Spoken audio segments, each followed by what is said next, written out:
Capítulo 3 é estabilidade de mesoscala, tá? Então, esse capítulo envolve equações diferenciais ordinárias, né, de segunda ordem e soluções que podem resultar, né, em uma solução do tipo oscilador harmônico simples, né, uma solução do tipo, obviamente, uma oscilação também com algum amortecimento, né, e os casos particulares dela, mas também envolve soluções nos quais as raízes são números reais, e aí as soluções elas acabam gerando instabilidades, né? Um número que cresce ou decresce com o tempo. Isso é o conceito de estabilidade.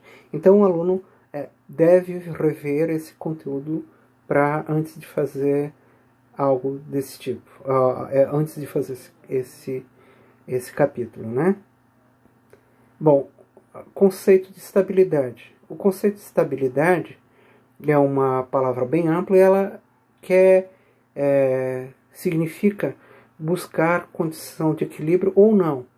Então, aqui nessa figura a gente vê, né, ilustra uma situação estável, uma situação instável e uma situação indiferente, tá?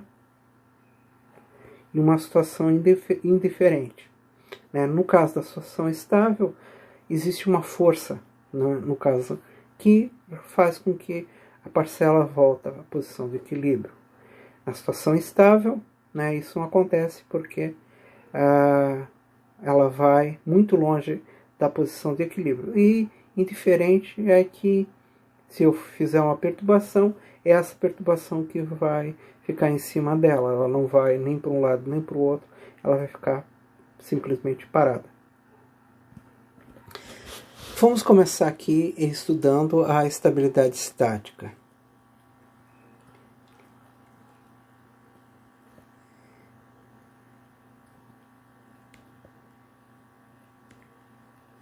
Bom, estabilidade estática, né, a gente pode estudar de várias maneiras, com várias formulações, né? Então, se a gente pegar aqui a aceleração na vertical, W, né, igual ao B, que é o termo de flutuabilidade, né? Esse termo de flutuabilidade a gente já viu lá no capítulo 2, que ele pode ser escrito dessa maneira aqui, tá? O G, a temperatura local, a temperatura média na camada, dividido pela temperatura média. Então, o W, eu posso escrever essa equação dessa forma aqui, onde o ΔW é um pequeno deslocamento na vertical, tá? É o ΔZ, né?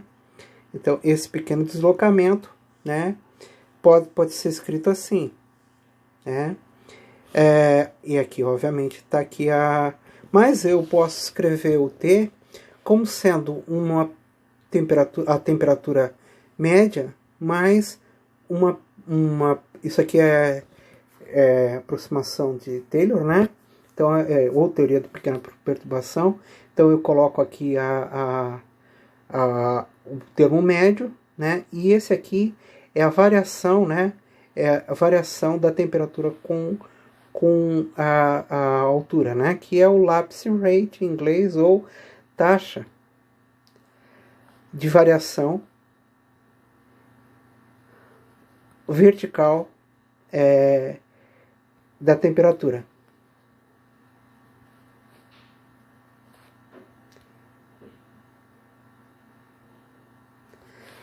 Então, esse cara é muito importante. Da parcela, né? Sempre vai ter aqui o P, significa parcela. Parcela. Então, fazendo essas substituições, a gente chega numa equação, tá? Nessa equação, tá? E aí, aqui no caso, o gama, tá? Também é a taxa de variação, só que não é da parcela, é do ambiente. Então aqui eu tenho essa taxa de variação da temperatura, que é ela pode seguir uma situação seca, né, no caso da temperatura potencial, ou uma temperatura, ou uma variação típica da atmosfera úmida, né? Então essa taxa de variação ela é 9,8, né? 0,8 Kelvin por quilômetro,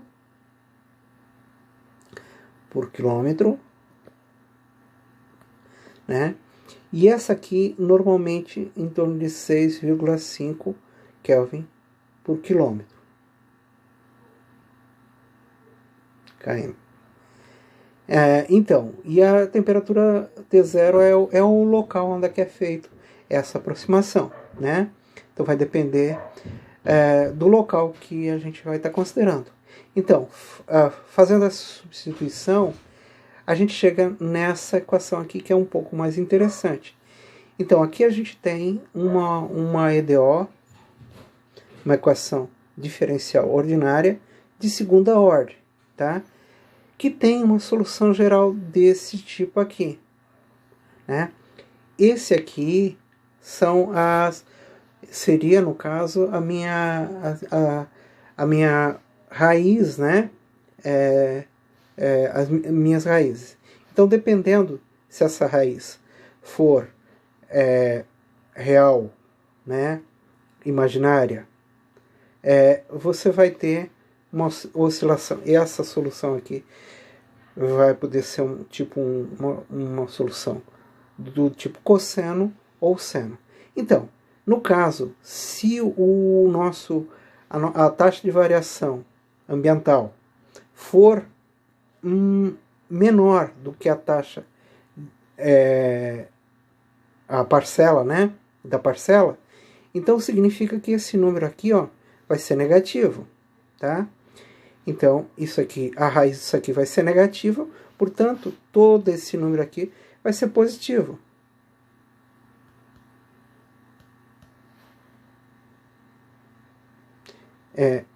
Porque tem aqui negativo com negativo, isso aqui deu um número, esse aqui, desculpa, é o contrário, né? Então, esse número vai ser um número imaginário.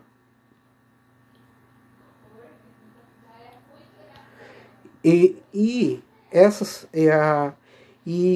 solução vai ser uma solução que vai oscilar com o tempo, tá? Dessa fórmula aqui, tá? Então, nesse caso, é uma solução imaginária. A nossa equação de Euler, nossa equação geral, ela tem essa fórmula aqui, essa forma aqui. Bom, na verdade, existe a situação que é o contrário dela, né? Então, se aqui a gente tem uma estabilidade, né? Ou seja, a parcela, né, indo e voltando à posição de origem, porque tem uma força restauradora que a leva para esse local, né? Existe a situação em que o gama vai ser maior do que o gama D, né? Gama da parcela, aliás. A ambiental vai ser maior que a parcela. Então, esse número vai ser imaginário, tá? Com esse multiplicado com esse outro imaginário, vamos ter um número positivo. E aí vamos ter uma oscilação que ela vai aumentar com o tempo, né? Aumentar com o tempo.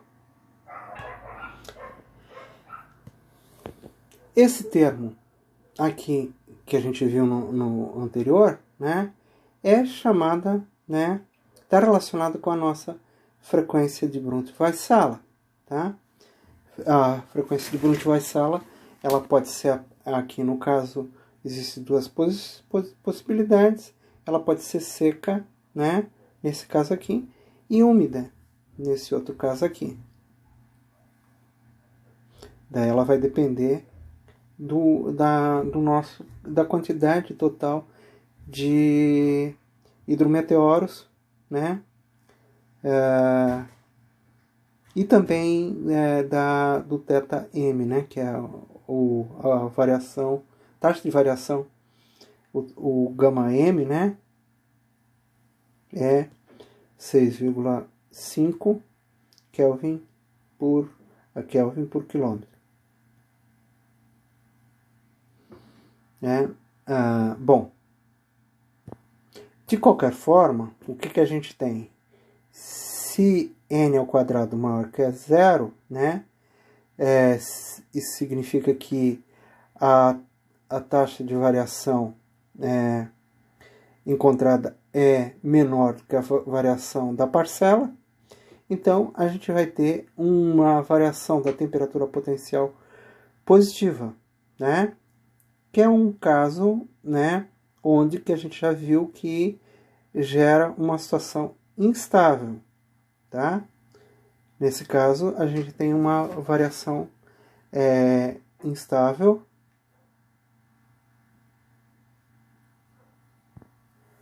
Aliás, tá? Ao contrário, né? A situação é estável, tá? É esse caso aqui, tá? Aí a gente vai ter o contrário, né? Quando o n for menor que zero, né? Significa que a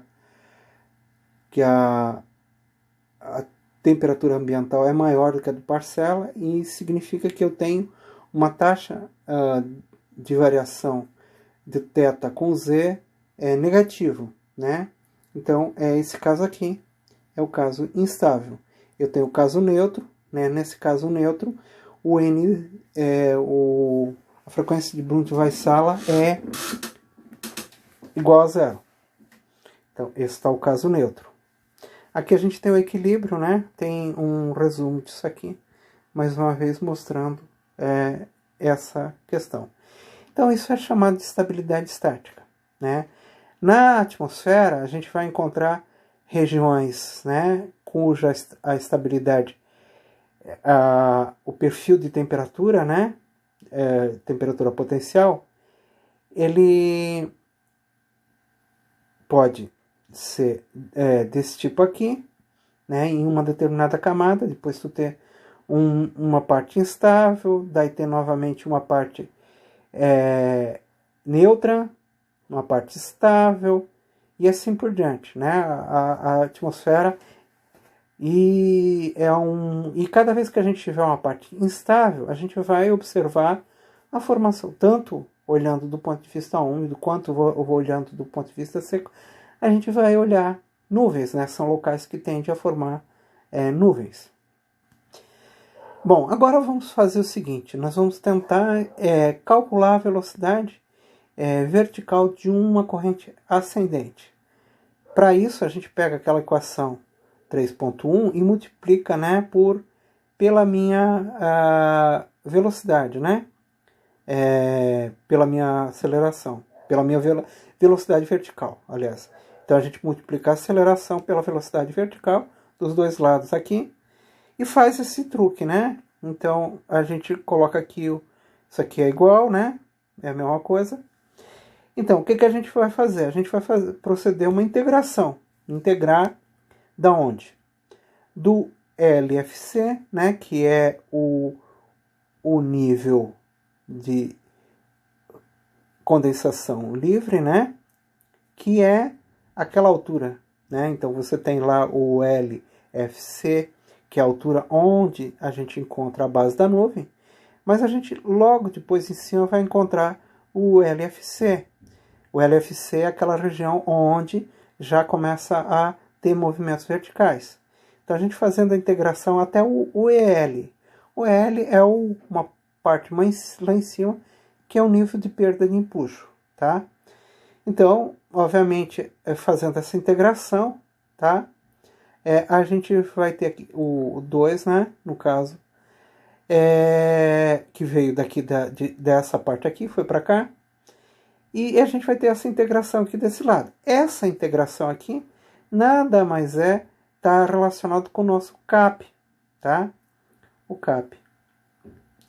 O CAP é a energia convectiva disponível, tá? Então, aí essa integração aqui vai dar o W e o W no nível de perda de impulso, que é igual a zero, tá? E o W no LFC, tá? Vai ser também zero. Então isso não importa, né? Então a gente pode fazer a avaliação da média dos dois, que seria justamente no momento em que ocorre o máximo de empuxo, né? E aí então a gente vai ter o 2, quer dizer, a gente pode dizer que quando a gente tem dois valores, né, a gente pega o valor médio deles. Então, e aí fazendo essa integração a gente tem que o W máximo seria igual a, bem bonito aqui, a raiz quadrada de 2 vezes o CAP. Bom, se a gente tiver um CAP de 2.000 joules por quilograma, né, que é algo normal, né, numa tempestade, a gente teria uma velocidade máxima, né, de 63 metros por segundo, que é uma velocidade possível, né, mas muito forte, tá? Se a gente fizer uma simulação, né, de uma bolha, né, aqui uma bolha convectiva, né, a gente vai encontrar aqui a perturbação de pressão, o vento, e aqui o vento vertical. E a gente vai ver que os ventos máximos, né, essa simulação a gente faz com os nossos 2.000 joules por quilograma, né, que a gente já tinha visto lá no CAP. Então, a gente tem um valor bem menor, e se a gente fizer com a bolha um pouco mais estreita, a gente tem até um valor maior de 16, mas muito longe dos 63 metros por segundo, né? Por que isso ocorre, né? Então, no livro vai ter uma explicação lá, né, sobre o que ocorre. É que a teoria da parcela, primeiro, ela leva em conta que a parcela que vai subir é aquela parcela mais baixa da radiosondagem. E a gente tem uma mistura delas, né? Então, por isso, a gente costuma, além do CAP, né, a gente costuma olhar o ML CAP, que é o CAP que leva em conta a mistura.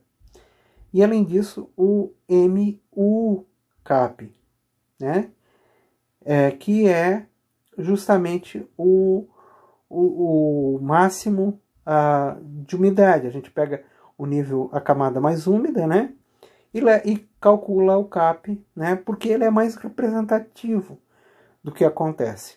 Além disso, a gente tem entranhamentos e detranhamentos da parcela. E, na verdade, a teoria da parcela, ela fala o contrário, que não tem misturas de parcela. Tem os hidrometeoros e tal. Todas essas limitações levam que a velocidade vertical vai ser substancialmente, né, menor do que aquela calculada por uma teoria da parcela pura. Uma outra questão que o livro trata é a questão da estabilidade potencial, né? Que está relacionado com esse assunto que a gente vinha conversando até agora, né?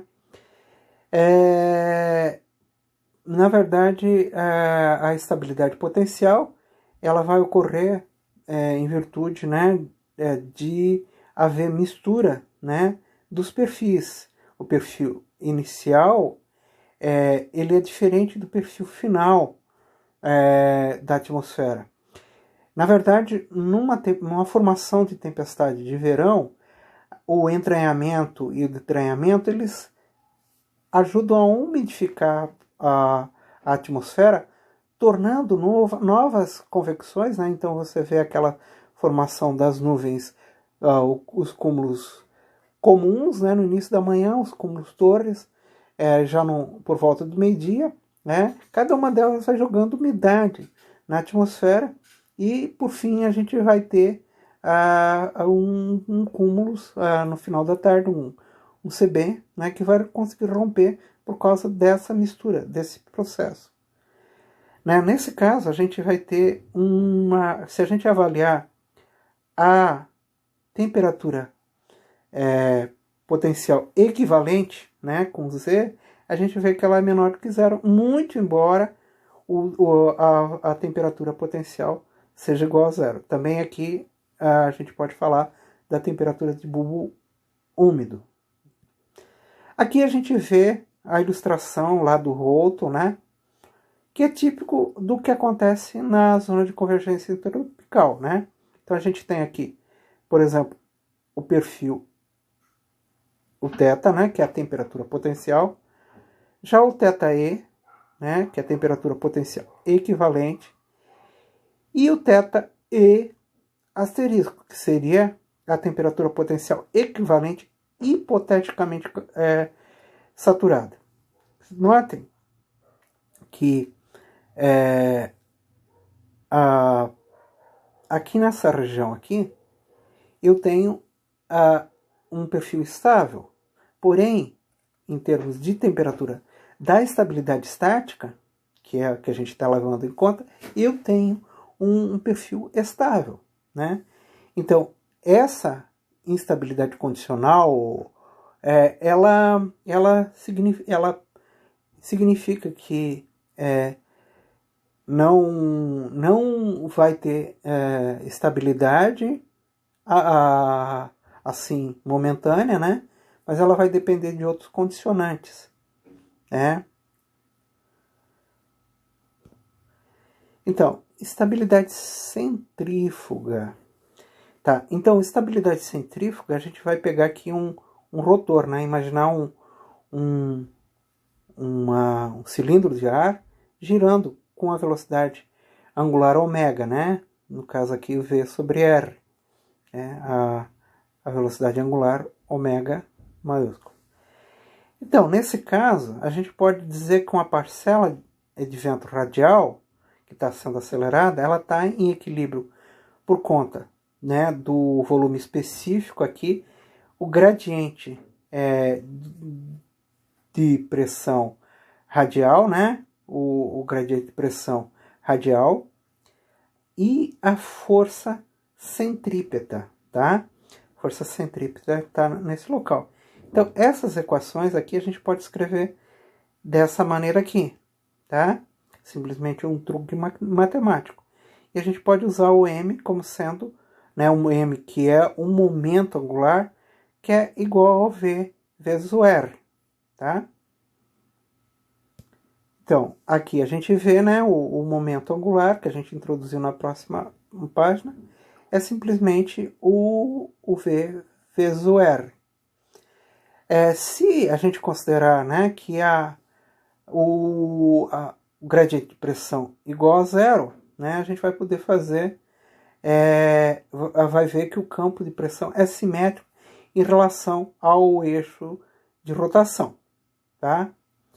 Então, podemos escrever as equações de momento dessa maneira, né? Então, o que a gente tem aqui, né, é simplesmente considerar esse carinha igual a zero, e aí a gente obtém que o momento, né, é conservado.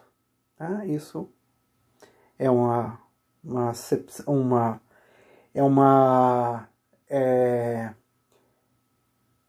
suposição bastante razoável. Mas o que a gente quer estudar aqui é a instabilidade centrífuga. Então, vamos desenhar um anel de fluido na direção de R para avaliar o equilíbrio da força R mais um ΔR. Então, a gente vai pegar um anel, né, aqui e avaliar esse movimento geral em relação à força de gradiente de pressão. Então, a força de gradiente de pressão e a força centrífuga se equiparam nesse local, em um novo local, e não a aceleração do fluido do anel. Então, se você tiver a pressão igual a zero, gradiente de pressão, esse cara vai ficar parado aqui no centro, girando a uma velocidade ômega, tá? Podemos ainda definir um estado onde não existe grande aceleração radial, né?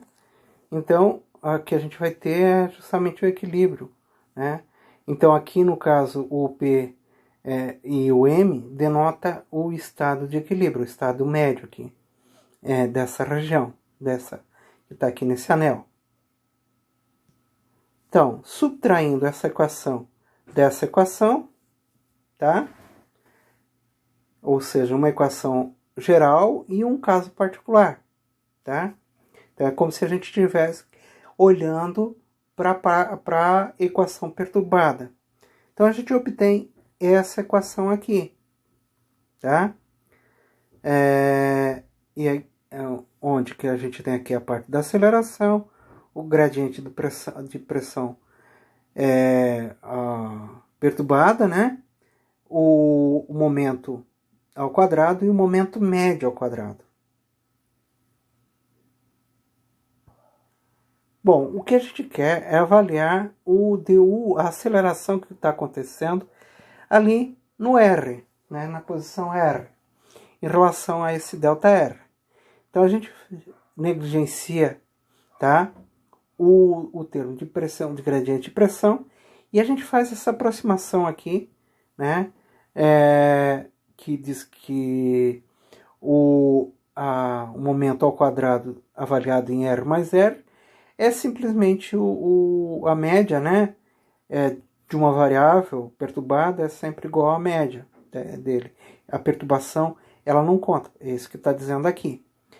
E se eu avalio o termo ao quadrado igual a zero, então eu posso fazer uma aproximação desse termo aqui usando uma expansão de Taylor, né, uma pequena perturbação. Então, esse é o termo médio avaliado em zero, mais o gradiente dele, né, desse termo em R, em relação a R vezes ΔR. Então aqui, né, isso é a expansão de Taylor, né, é uma expansão, ou a gente pode dizer uma teoria, usar a teoria de pequena perturbação para avaliar isso. Para que a gente quer fazer? Vamos substituir então essas equações aqui. E o que a gente tem são essas equações aqui. Aqui teve mais uma outra coisa que eu não mencionei, né? Então o du dt, né? Ele ficou como sendo que é a aceleração, né? Eu posso chamar o x, né, como sendo dr. E aqui eu tenho dessa forma aqui, a aceleração. Eu tenho esses dois outros caras, né? Então, substituindo esses, né, fazendo essa aproximação, aqui vai sumir esses carinhas. E vai sobrar apenas essa equação, né? O d ao quadrado dr dt quadrado. Isso aqui é uma EDO, segunda ordem, com a solução geral dessa maneira, tá? Que a gente está vendo. Então, o que a gente tem aqui? A gente está avaliando como esse anel, né, que está lá circulando, ele vai acelerar ou não, né? Então, se a gente tiver o quê? Esse número aqui, tá? Ele for um número imaginário, tá? A gente vai ter uma raiz, se esse número aqui for negativo, né? Então a raiz desse número negativo, tá, vai ser imaginário, e vezes o 1 vai dar um número positivo. Então a gente vai ter uma instabilidade, né? Mas uma estabilidade não no sentido de aumentar o R, mas sim de diminuir o R, porque aqui tem a gente vai ter que avaliar, na verdade, esses dois termos aqui, nesse caso. Então, o que a gente tem? O que a gente vai ter? Né? Então, a gente vai ter essa equação aqui, que a aceleração do anel, né, ela vai depender do como o gradiente de pressão ou gradiente de momento com R funciona, tá? Então, se a M aumenta com R, a aceleração radial é o oposto de dr, e nós temos uma estabilidade, tá?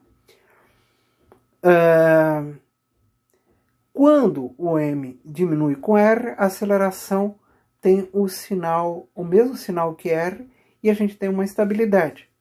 Então aqui nesse caso, a gente tem o caso que vai dar um número constante, né?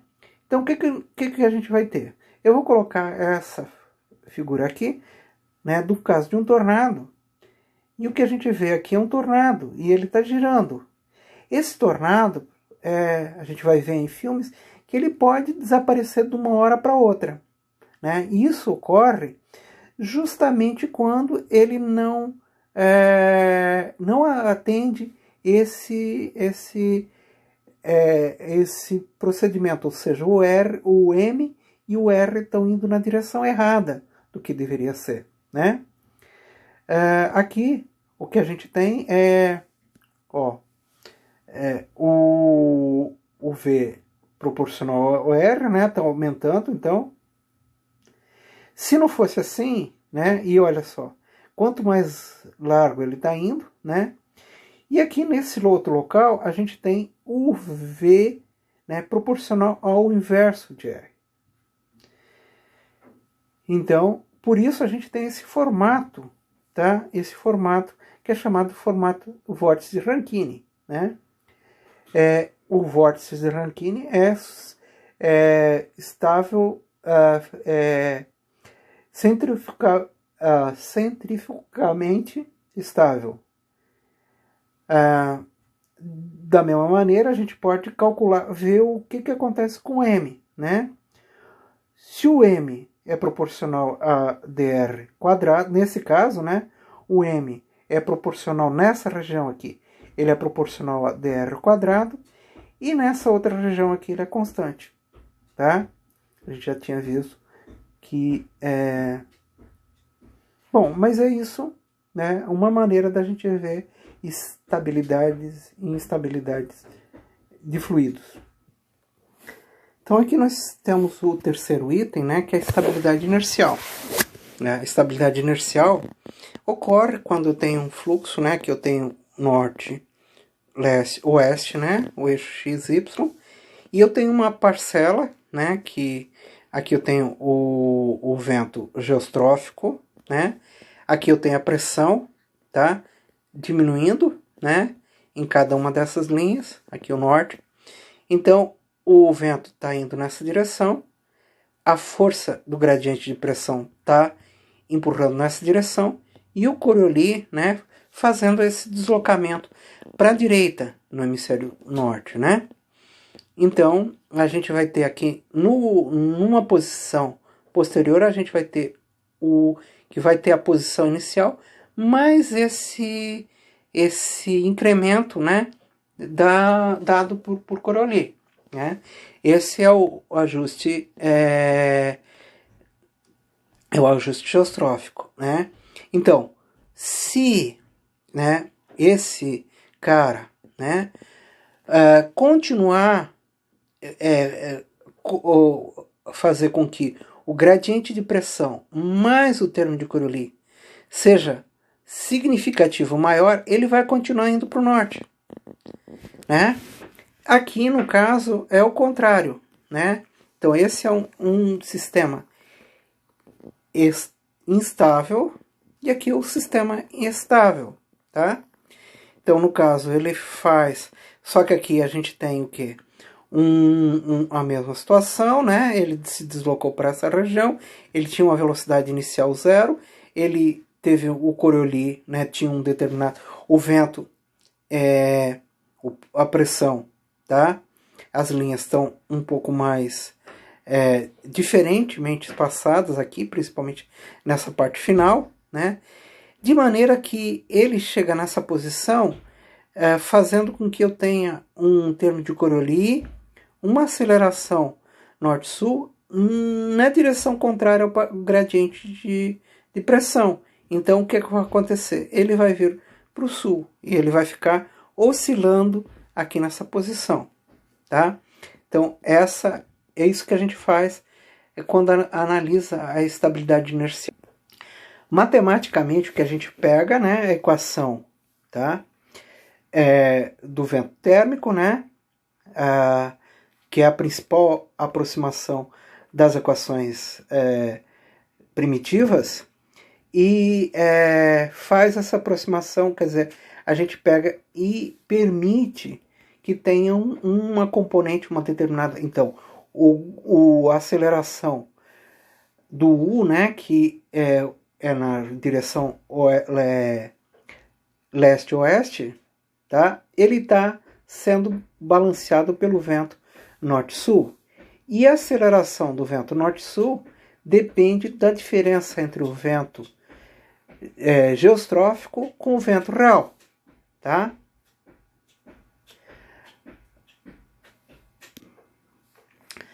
Substituindo aqui, né, o du por esse cara, tá? E considerando, né, que ele é o próprio V, né, aqui nessa equação, né, aqui embaixo também, né, substituindo e fazendo, considerando que o U ele é avaliado, né, numa posição diferente daquela que a gente está considerando. Então eu vou construir uma EDO de segunda ordem para avaliar essa minha perturbação. Então, por enquanto aqui eu só fiz essa perturbação, né? Eu substituí o U pelo du, né? Du. E fiz essa substituição aqui em uma posição um pouco mais ao norte. O vento geostrófico, né? O que é? É o vento inicial mais o gradiente do vento geostrófico vezes a perturbação nessa região. E a diferença dele, né? É só substituir aqui, né? Vai ser dado por essa equação aqui.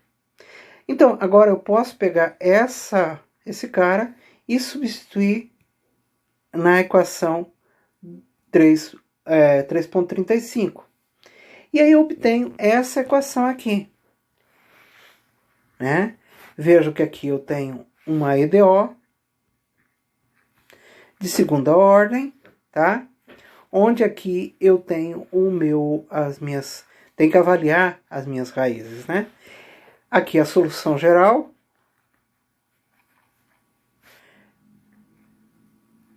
é dada por essa equação. Então, dependendo se esse cara é positivo ou negativo, né, que ele vai estar avaliado aqui dentro da raiz, eu vou ter uma solução instável e estável, tá? A condição de instabilidade inicial é que a vorticidade geostrófica absoluta deve ser negativa, porque quando, né, o F menos du dw é negativa, né, o I vezes o F du dw a raiz quadrada disso, né, é real. Então esse cara aqui seria negativo, então daria um número imaginário vezes um número imaginário é real, né? E ΔY cresce exponencialmente com o tempo. Portanto, o tubo de ar deslocado é acelerado para longe de y0, tá? Então ele é levado para longe dessa posição inicial. Então isso aqui temos a instabilidade inercial. Bom, já ao contrário, né, quando esse cara é positivo, então esse carinha todo aqui é imaginário, né? E a oscilação e o sistema, né, em torno de y é oscilatório, né? A estabilidade presente e as parcelas perturbadas oscilam horizontalmente em torno de y0. A gente tem aqui, no caso, uma baixa ou uma alta pressão. Vai depender de como que tá esses gradientes, mas a gente vai ter um sistema de alta pressão ou um sistema de baixa pressão com o vento girando ali de uma maneira, né? É óbvio que isso é uma simplificação. E o contrário, né? Quando a gente tem a estabilidade inercial é quando essas parcelas elas estão ali na frente fria, em torno da frente fria, né? Bom, então agora a gente vai estudar a principal estabilidade de mesoscala, que é a estabilidade simétrica condicional, tá? O que é isso, né? Ela é uma combinação da estabilidade baroclínica e da estabilidade centrífuga, tá? A estabilidade baroclínica ou estabilidade inercial, tá? Então, é uma combinação das duas. Depois a gente vai ver, né, como que as duas se combinam. Mas elas estão se combinando o tempo todo, né? Bom, como é que funciona isso, né? Bom, o que a gente vai analisar é verificar a distribuição de momento angular, né, com relação ao eixo da Terra, tá?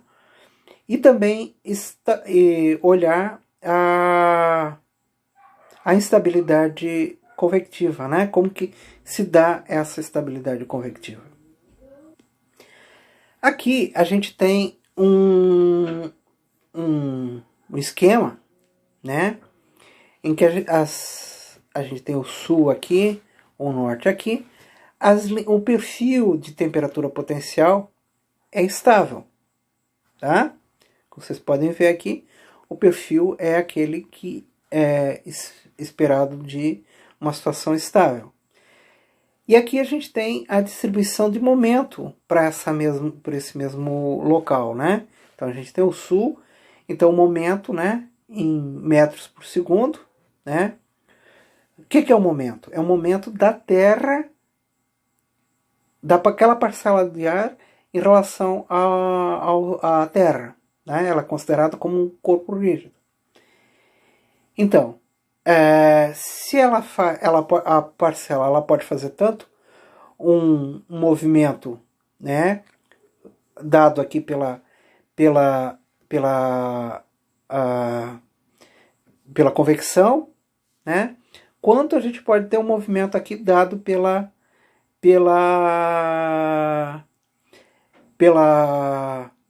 estabilidade inercial, né? Então, ela é estável, ela pode ser estável nessas duas situações. Mas ela vai ser instável se as duas coisas ficarem combinadas em conjunto. Como é que é isso? Se a gente fizer a combinação dessa e dessas duas figuras, o que a gente vai ver é que tem uma força resultante aqui, tá? Então, significa que essa parcela, se ela fizer um movimento para cá e depois um movimento para cá, tá? E depois para cá, ela vai para uma região onde ela tá pode estar estável, né? Ou instável, ela pode voltar para cá ou ela pode continuar para o outro lado. É isso que está relacionado à estabilidade simétrica. Então, quando eu falei do M, né, eu estou aqui considerando o M da Terra como um todo. Então, uma parcela de ar, ela é avaliada aqui com relação à Terra como um todo. Então, o momento, né, é um momento dado pelo vento geostrófico local. Então, eu pego o vento geostrófico local e tiro o F vezes o Y. O Y é justamente a distância que vai dar aqui até o centro da Terra.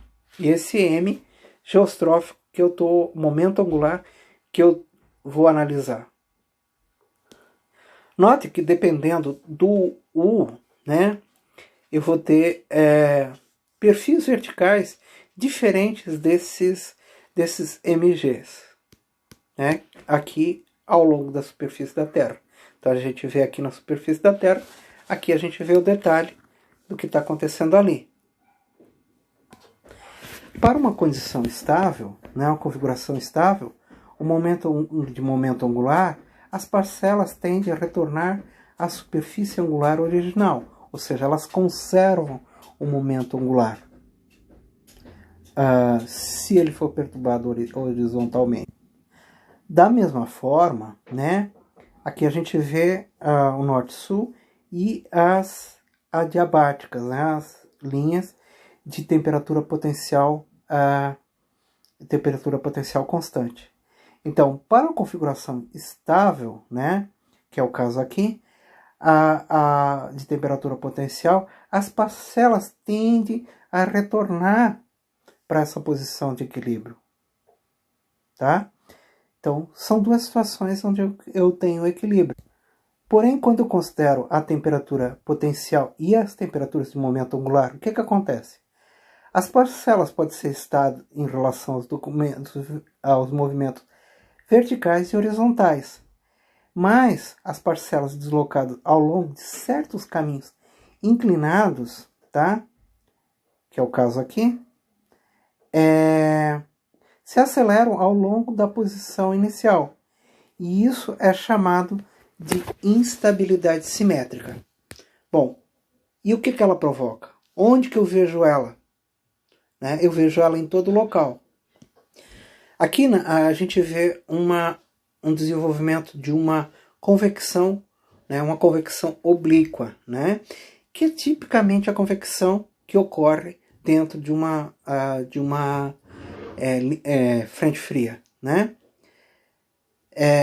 A liberação, né, de calor latente, né, a convecção associada a essa estabilidade é chamada de convecção oblíqua, que não é o mesmo que a convecção inclinada devido ao cisalhamento, que é devido ao cisalhamento das trajetórias inclinadas. Mas uma aceleração que é direcionada verticalmente, pelo menos as partes da aceleração que resulta da estabilidade. Ou seja, você tem uma convecção oblíqua, que ela é oblíqua por conta que eu tenho cisalhamento vertical, tá? E isso é uma coisa, né? Se eu tenho essa não significa que eu tenho a estabilidade simétrica, né? Eu posso ter uma inclinação a mais, e essa inclinação é parte da aceleração resultante da estabilidade simétrica.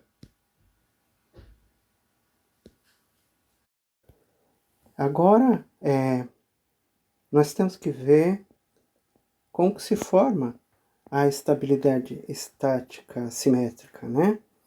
Então, a estabilidade simétrica ela se forma quando a gente tem as linhas de momento, tá? Que é o MV, né? Momento, tá? É igual a R, né? Vezes o V, né? Onde o R é a linha que vai até o centro da Terra, né? E a temperatura potencial. Então, aqui está o norte, aqui está o sul, né? E aí vocês podem olhar que, para ela ser efetiva, a inclinação das linhas do momento, tá? E da temperatura potencial, as temperaturas potencial elas são mais inclinadas, têm uma inclinação maior do que as de momento. Além disso, a parcela ela tem que andar no meio das duas, não pode fazer assim. Se ela fizer assim, ela vai retornar, vai ficar só no equilíbrio, né? E tampouco ela pode ficar só aqui numa direção. Ela tem que andar entre as duas, né? Entre as duas superfícies. E aí surge a estabilidade simétrica. Ela é simétrica condicional porque ela depende de outras coisas, né? Normalmente, quando ela acontece, a gente vai ter aí a temperatura potencial equivalente, né? Que vai ter um perfil estável, né? Como a gente viu lá naqueles perfis potenciais, né? A estabilidade estática, né? Ela depende de uma energia inicial para defragrar essa estabilidade, né? No hemisfério norte, o que a gente tem é isso aqui. Aqui a gente tem as linhas, né, de geopotencial, tá? Aqui então a gente tem o cavado, aqui a crista, aqui a baixa pressão, né? Aqui aqui a frente quente, o ramo quente da frente fria, aqui o ramo frio da frente quente.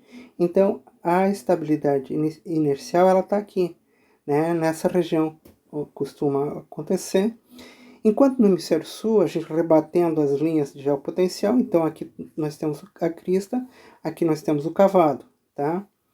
E a baixa pressão aqui, o sistema, a frente fria estaria aqui como um S, né? Aqui o ramo quente, aqui o ramo frio, tá? A baixa pressão. Então, nessa região aqui, eu teria a minha estabilidade, normalmente a minha estabilidade condicional, né? Nessa região. Bom, e como a gente vê a estabilidade simétrica, né, nas imagens de satélite, nas imagens de radar? Então são essas bandas, né? Sempre que ocorrer precipitação em banda e elas forem inclinadas, né, normalmente elas acontecem induzidas pela precipitação. A gente tem a estabilidade simétrica, né? Então, aqui em Santa Catarina, especificamente no sul do Brasil, quando a gente tem uma frente fria, normalmente ela vem, né, com essas bandas, onde a gente vê uma região de céu claro ao lado de uma região com nuvens e com chuva, né, com a chuva pulsante. Isso também é uma condição que a gente vê dentro de um furacão, né, que a gente tem aquelas né, raias, né, sem precipitação e outras com precipitação. Então, basicamente o que a gente tem na estabilidade condicional você tem o seguinte: você tem uma parcela de ar, essa parcela de ar ela se esfria, né, e sobe na vertical. Com isso ela se expande, né, ocorre a condensação, ocorre a chuva, né. Só que quando ela chega nessa altura aqui, ela fica, aqui está o sul, né, eu vou desenhar esse desenho para o hemisfério sul, e aqui o norte. Então ela chega nessa posição, ela fica instável. Quando ela sobe aqui, essa parcela de ar, ela está instável geostroficamente, né? Então ela tende a vir um pouco mais para o norte, tá? Vindo mais para o norte, né? Com menos água, ela acaba descendo, né? Então você tem um padrão aqui de nuvens e aqui do lado um padrão, né? Um padrão sem nuvens, tá? Esse padrão sem nuvens é que predomina do lado. É isso a ideia da estabilidade simétrica. Além dessas estabilidades, né, nós temos na verdade, nós temos a estabilidade de Kelvin-Helmholtz, né, ou estabilidade de Rayleigh, né, num fluxo estratificado, que são também padrões bastante comuns, né, normalmente na saída de montanhas, no caso essas nuvens, né, na forma de pillows, né, travesseiros, pequenos travesseirinhos, pequenos, que é a padrão típico da estabilidade de Kelvin-Helmholtz. E também temos a estabilidade de von Karman, né, aqui mostrada nessa figura. A gente vê aqui a estabilidade de von Karman. Bom, era isso no capítulo 2.